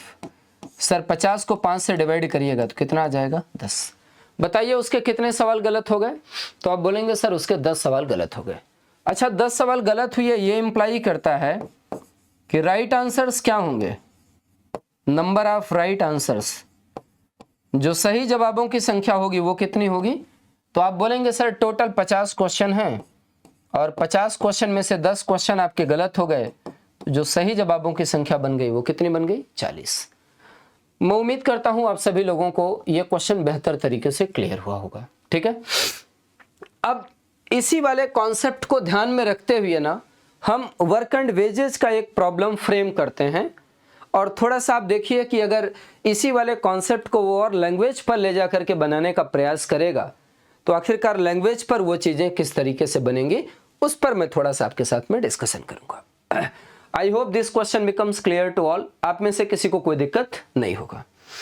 आइए सर अगला प्रॉब्लम एक उठाते हैं। नेक्स्ट क्वेश्चन आपका क्या उठा रहा हूं, एक कोई बंदा है ना, उसको काम पर रखा जाता है। ठीक है, एक कोई लेबर है, उसको काम पर रखा जाता है और उससे ये कहा जाता है कि मैं टोटल जो आपको रख रहा हूं ना, टोटल 30 डेज के लिए रखा जा रहा है, 30 दिनों के लिए।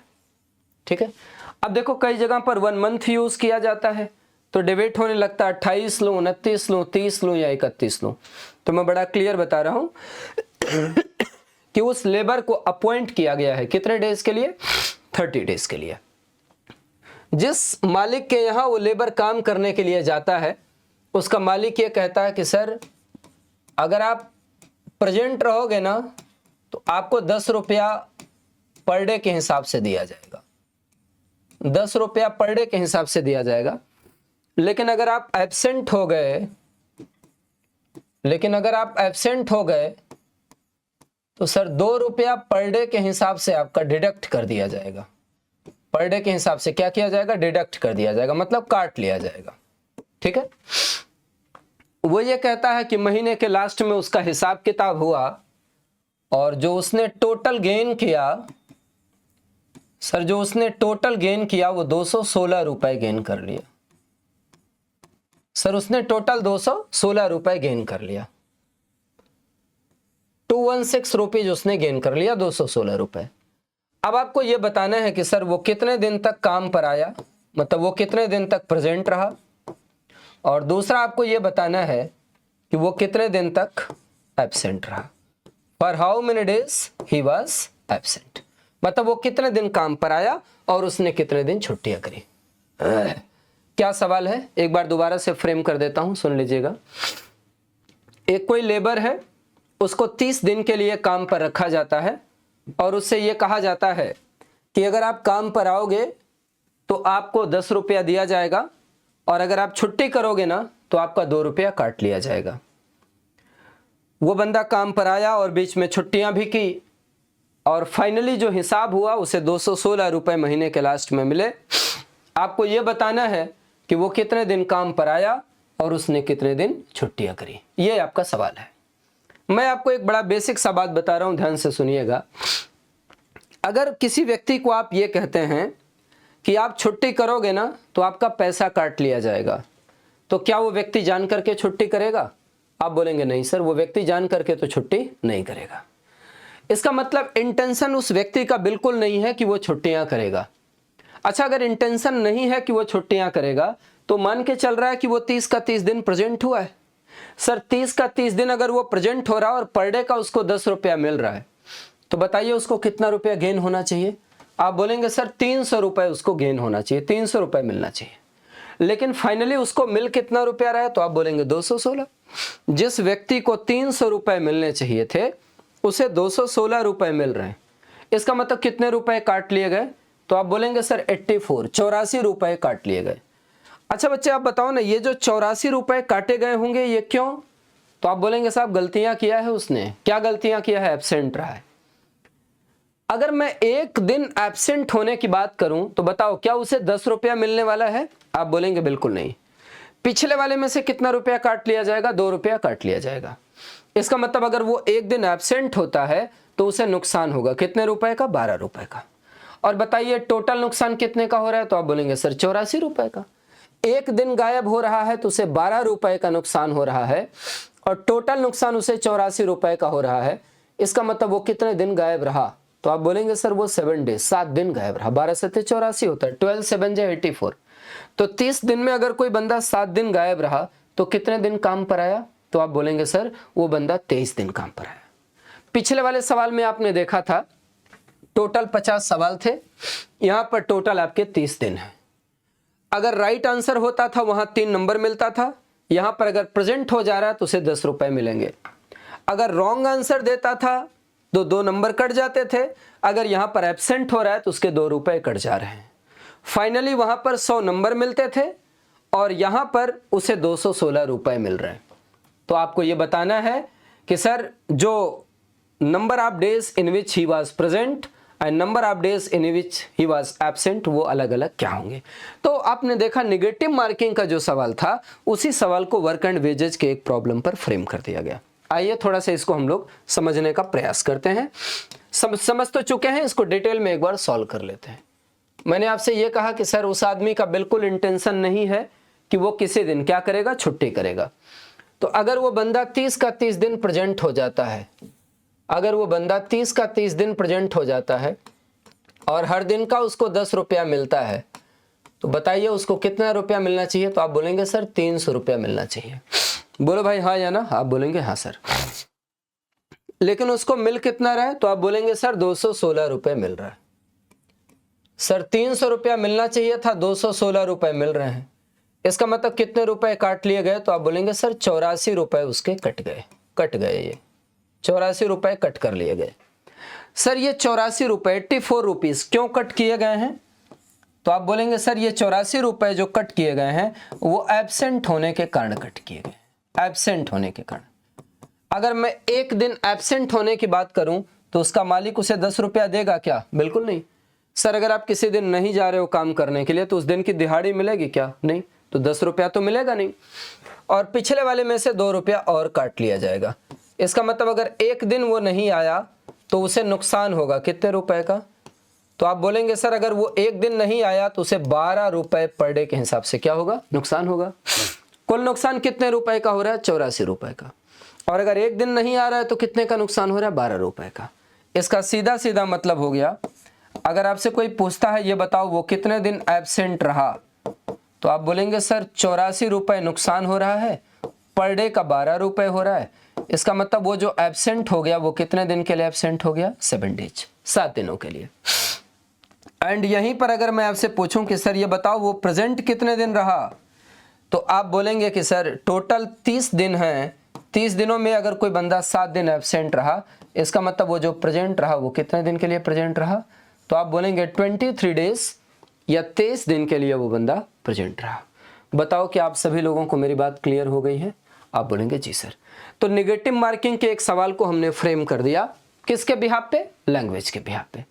आइए स्टेट पीसीएस यूपी पीसीएस की परीक्षा हुई और उसके सीसेट के पेपर में एक सवाल पूछा गया, उस क्वेश्चन के ऊपर हम थोड़ा सा आपसे चर्चा करते हैं। जो बच्चे आप में से पेपर दिए होंगे शायद अगले वाले प्रश्न से उनकी बड़ी अवेयरनेस होगी। कई बार सीसेट के पेपर में पूछा गया क्वेश्चन है, मैं एक छोटा सा प्रॉब्लम लेकर के आपको समझाता हूं। क्वेश्चन आपके सामने क्या है, देखो आपसे कहा जाता है एक फार्म हाउस है, आपसे कहा जाता है सर एक फार्म हाउस है और उस फार्म हाउस में कुछ एनिमल्स हैं। एक फार्म हाउस है और उस फार्म हाउस में कुछ एनिमल्स हैं, एनिमल्स हैं, कितने हैं नहीं पता है, सम, कुछ हैं, कुछ एनिमल्स हैं। कहा जाता है कि सर ये जो एनिमल्स हैं ना उनमें आपकी कुछ क्या हैं, मुर्गियां हैं, कुछ हेंस हैं, मुर्गियां हैं, और जो शेष बच रही हैं ना वो गोट्स हैं, बकरियां हैं। ठीक है, एक फार्म हाउस है, बाड़ा है एक, उस बाड़े में कुछ जानवर हैं, कुछ एनिमल हैं, वो या तो क्या है, मुर्गियां हैं और या तो क्या है, बकरियां हैं। आपसे ये कहता है कि सर जो टोटल हेड्स की संख्या है ना,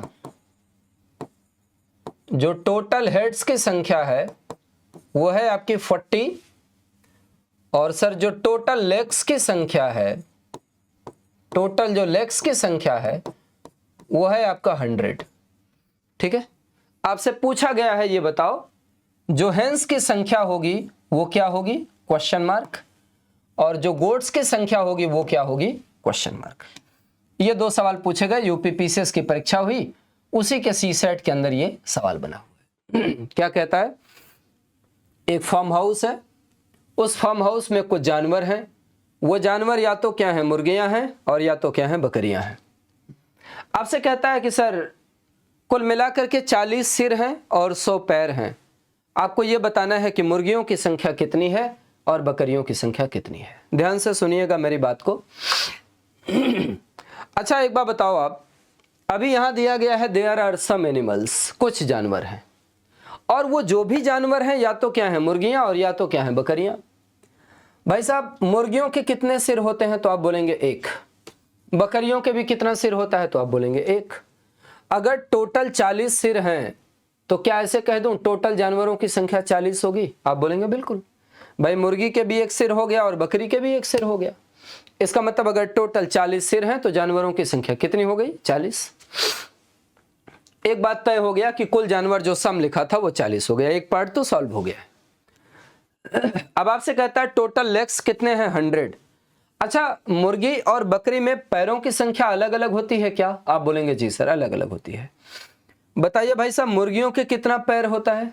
तो आप बोलेंगे सर मुर्गियों के 2 पैर होता है। बकरियों के कितना पैर होता है? आप बोलेंगे बकरियों के 4 पैर होता है। मैं आपसे एक बड़ा सिंपल सा बात पूछ रहा हूं कि मुर्गियों के 2 पैर होते हैं और बकरियों के 4 पैर होते हैं। जिसके पास 4 पैर होते हैं क्या उसके पास 2 पैर नहीं होते हैं? आप बोलेंगे बिल्कुल होते हैं सर।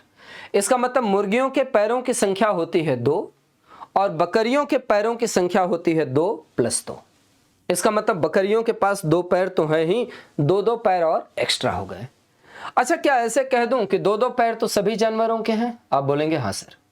40 जानवर हैं, 40 के 40 जानवरों के अगर 2-2 पैर हैं तो कितने पैर हो गए? आप बोलेंगे सर 80 पैर हो गए। टोटल पैरों की संख्या कितनी है? 100। अगर आप उसमें से 80 माइनस कर देते हो तो कितना बचता है? 20। तो ये जो 20 पैर आपके फालतू हो रहे हैं वो क्यों हो रहे हैं? आप बोलेंगे सर बकरियों को अभी आपने सिर्फ 2-2 पैर लगाए हैं, अभी 2-2 पैर और लगाने हैं। तो मैंने कहा कि अभी मेरे पास 20 पैर स्टोर में हैं और हर बकरी के 2-2 पैर लगाना है। क्यों? 2 तो पहले ही ऑलरेडी लगा चुका था। आपके पास 20 पैर हैं, आपको 2-2 पैर लगाना है। कितने जगहों पे लगाओगे? तो आप बोलेंगे सर 10 जगहों पर लगाऊंगा। 2 दहा में क्या होता है? 20। जिन 10 जगहों पर आपने ये 2-2 पैर लगाए उनके 2 पैर तो पहले से ही थे और 2-2 पैर आपने लगा दिए। इसका मतलब ये जो जानवर बने आपके 10 वो 4 पैर वाले हो गए। और भाई साहब जो 4 पैर वाले जानवर है ना वो क्या है? बकरियां हैं। तो 10 क्या हो गई? बकरियां। 40 में से 10 अगर बकरियां हो गई तो मुर्गियों की संख्या कितनी हो गई? तो आप बोलेंगे सर 30। क्या आपको कंसेप्ट क्लियर हुआ?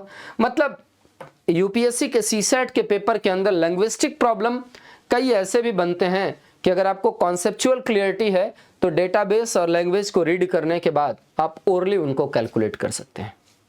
आइए थोड़ा सा इसको समझने का प्रयास करते हैं। इसको मैं सॉल्व कर देता हूं डिटेल में। चूंकि मुर्गी और बकरी सबके 1-1 पैर होता है इसलिए टोटल जानवरों की संख्या 1-1 सिर होता है, इसलिए टोटल जानवरों की संख्या कितनी हो गई? 40। ये हो गए आपके total animals. Sir this is number of total animals. ये कुल जानवरों की संख्या हो गई।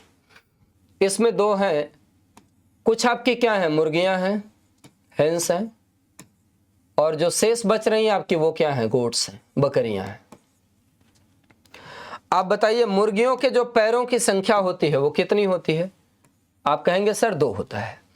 बकरियों के पैरों की संख्या कितनी होती है भाई साहब? तो आप बोलेंगे 2 + 2 होता है, 2 + 2। अच्छा, क्या ऐसे कह दूं कि 2-2 पैर तो सबके ही होते हैं? आप बोलेंगे हाँ सर। कितने जानवर हैं? 40। अगर 40 के 40 जानवरों में सबके पास 2-2 पैर ही हैं तो कितने पैर होने चाहिए? तो आप बोलेंगे सर 40 × 2, 40 × 2 कितना हो गया? बोलो 80। लेकिन जब मैं पैरों की काउंटिंग कर रहा हूं तो पैरों की काउंटिंग कितनी आ रही है? तो आप बोलेंगे सर 100 दिया गया। इसका मतलब जो रिमेनिंग बचा पैरों की काउंटिंग करने पर कितना है भाई साहब? तो आप बोलेंगे सर 100। तो सर जो रिमेनिंग बच रहा है वो रिमेनिंग कितना बच रहा है? तो आप बोलेंगे सर 20 बच रहा है। ये 20 पैर आप किस में बांटोगे? तो आप बोलोगे सर बकरियों में बांटूंगा और हर एक बकरी को कितने पैर दे दूंगा? 2 पैर दे दूंगा। अब आप ऐसे नॉर्मली बोल दोगे, ये 2 पैर आप डिस्ट्रीब्यूट कर दोगे, 2-2 पैर आप डिस्ट्रीब्यूट कर दोगे। कितने जगह पे डिस्ट्रीब्यूट करोगे? तो आप बोलेंगे 10 जगहों पर। अगर आपने 10 जगहों पर डिस्ट्रीब्यूट कर दिया 2-2 पैर तो 20 पैर हो गए कि नहीं? इसका मतलब अगर आपको गोट्स की संख्या निकालनी है तो इसका एक नॉर्मल मेथड आपको ये बता दे रहा हूं, जो एक्स्ट्रा वैल्यू है ना उसको एक्स्ट्रा वैल्यू से डिवाइड कर दो। तो यहां पर आपका क्या है? 20 और यहां पर आपका क्या है? 2। 20 को 2 से डिवाइड करिएगा तो कितना आ जाएगा 10। तो बकरियों की संख्या कितनी हो गई 10, इसलिए जो मुर्गियों की संख्या आपकी बन जाएगी वो कितनी बन जाएगी 30। तो नंबर ऑफ हेन्स कितना आ गया 30 और नंबर ऑफ गोट्स कितना आ गया 10। उम्मीद करता हूं आप सभी लोगों को ये वाला क्वेश्चन बेहतर तरीके से समझ में आया होगा। ठीक है, इसको आप 9th क्लास के भी अप्रोच पे जाके बना सकते हो लीनियर इक्वेशन, ठीक है ना, लेकिन आपने तो वो सारी चीजें छोड़ दी हैं। It means now you want to work on logics. अब आप लॉजिक पे काम करना चाहते हैं। मान लीजिए कोई बच्चा ये कहता है कि सर मैं ना थोड़ा सा अपने सवाल का जो आंसर है उसको क्रॉस चेक करना चाहता हूँ। तो कोई बात नहीं भाई, मैं इसको क्रॉस चेक करा देता हूँ। अच्छा आप बताइए ना, मुर्गियों की संख्या कितनी आ गई 30। सर हर एक मुर्गी के 2 पैर होता है, तो कितने पैर हो गए, तो आप बोलेंगे 60। सर बकरियों की संख्या कितनी आई है, तो आप बोलेंगे 10। हर एक बकरी के कितना पैर होता है 4, तो कितने पैर हो गए 40। टोटल पैरों की संख्या कितनी होनी चाहिए सर, तो आप बोलेंगे टोटल पैरों की संख्या होनी चाहिए 60 और 40 को जोड़ दीजिए, कितना होना चाहिए 100 100। क्या टोटल पैरों की संख्या 100 है, आप बोलेंगे बिल्कुल। इसका मतलब ये जो हम लोगों ने 30 और 10 आंसर निकाला हुआ है, दिस इज करेक्ट आंसर और राइट आंसर। ये जवाब हमारा बिल्कुल क्या है, सही है। इन 3 प्रश्नों और सिलेबस के माध्यम से मैंने अपने आप से आपको जोड़ने का प्रयास किया, और जो सवाल हमने उठाए वो प्रीवियस ईयर में जो पूछे गए सवालों के बेस पे क्वेश्चन थे उनको उठाया और आप तक पहुंचाने का कोशिश किया। इन 3 सवालों के माध्यम से आपने ये समझा होगा मैं आपको किस अप्रोच पर समझाने का कोशिश करूंगा। अगर लैंग्विस्टिक प्रॉब्लम आते हैं तो उनका जो सोल्यूशन हम लोग करेंगे वो कैसे करेंगे। इसके बाद में जो हमारा मेन यूनिट है पहला और दूसरा, उसकी शुरुआत होती है। और पहले यूनिट का जो पहला चैप्टर है, पहले यूनिट का जो पहला चैप्टर है यूनिट डिजिट, पहले यूनिट का पहला चैप्टर यूनिट डिजिट, इसको हम लोग क्या बोलते हैं, इकाई का अंक। तो सर ये जो यूनिट डिजिट है या इकाई का अंक है, अब हम लोग बेसिकली इसकी शुरुआत करने वाले हैं। यूनिट डिजिट या इकाई के अंक की शुरुआत करने वाले हैं। तो जो हमारी कल की क्लास होगी उस कल की क्लास में हम डिस्कस करना शुरू करेंगे आपके साथ यूनिट डिजिट के बेसिक कॉन्सेप्ट्स और उस पर बेस्ड प्रॉब्लम।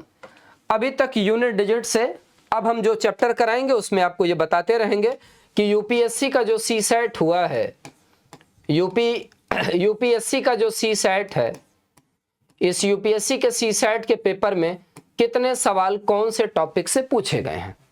तो यूनिट डिजिट से टोटल 2 क्वेश्चन पूछे गए हैं, 2 क्वेश्चंस।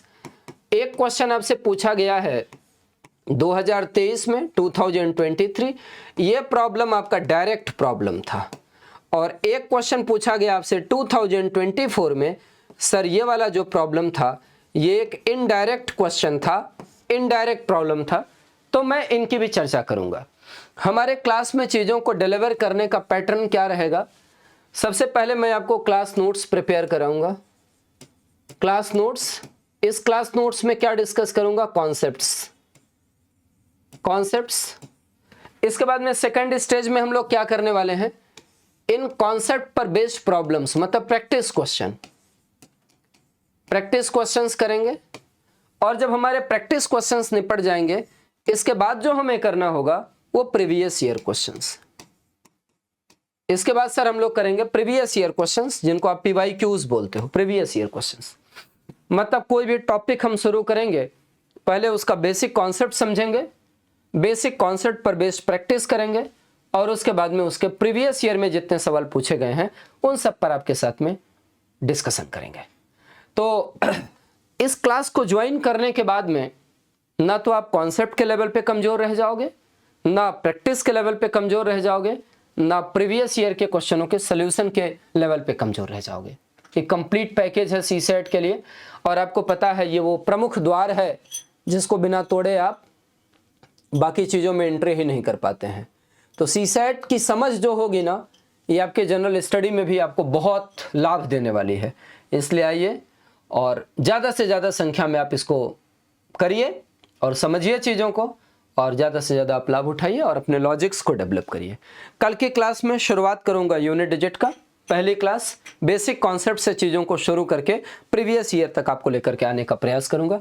तब तक के लिए आप सभी लोगों को all the best, thank you. CSAT अधिकतर एस्पिरेंट्स के लिए एक चुनौती बन चुका है। यूपीएससी प्रीलिम्स की तैयारी के दौरान जीएस पर अधिक ध्यान देने से CSAT की पढ़ाई अक्सर पिछड़ जाती है, जिसकी वजह से जीएस में अच्छे नंबर लाने के बावजूद भी CSAT में कम नंबर के कारण प्रीलिम्स क्लियर नहीं हो पाता। यूपीएससी एग्जाम्स के बदलते पैटर्न में CSAT अब मेक और ब्रेक पेपर बन चुका है। CSAT के बदलते हुए रूप और इसकी बढ़ती हुई इंपॉर्टेंस को ध्यान में रखते हुए the study IAS by Manikant Singh सभी एस्पिरेंट्स के लिए लेकर आए हैं CSAT मेंटरशिप प्रोग्राम। ये प्रोग्राम आपको CSAT की बढ़ती हुई डिफिकल्टी और बदलते हुए नेचर के लिए पूरी तरह तैयार करेगा। यहाँ आपकी कॉम्प्रिहेंशन स्किल को डेवलप करने के लिए कॉम्प्रिहेंशन सेगमेंट की सभी क्लासेस मणिकांत सर स्वयं लेंगे। इस प्रोग्राम के जरिए आप समझ पाएंगे एग्जाम की बदलती डिमांड को, डेवलप करेंगे क्रिटिकल और लॉजिकल थिंकिंग, क्वेश्चंस को मास्टर करने के लिए फॉर्मूला पर डिपेंडेंसी से आगे बढ़कर पाएंगे एब्सोल्यूट कंसेप्चुअल क्लैरिटी और इंटीग्रेट कर पाएंगे CSAT प्रैक्टिस को अपनी डेली प्रिपरेशन में। इस प्रोग्राम में बिगिनर एस्पिरेंट्स की कंसेप्चुअल क्लैरिटी के लिए उन्हें मिलेगी पर्सनलाइज्ड अटेंशन। प्रोग्राम की क्लासेस शुरू हो रही हैं 16 नवंबर से हिंदी और 29 नवंबर से इंग्लिश मीडियम में। रजिस्ट्रेशन या जानकारी के लिए कॉल करें 7002070025।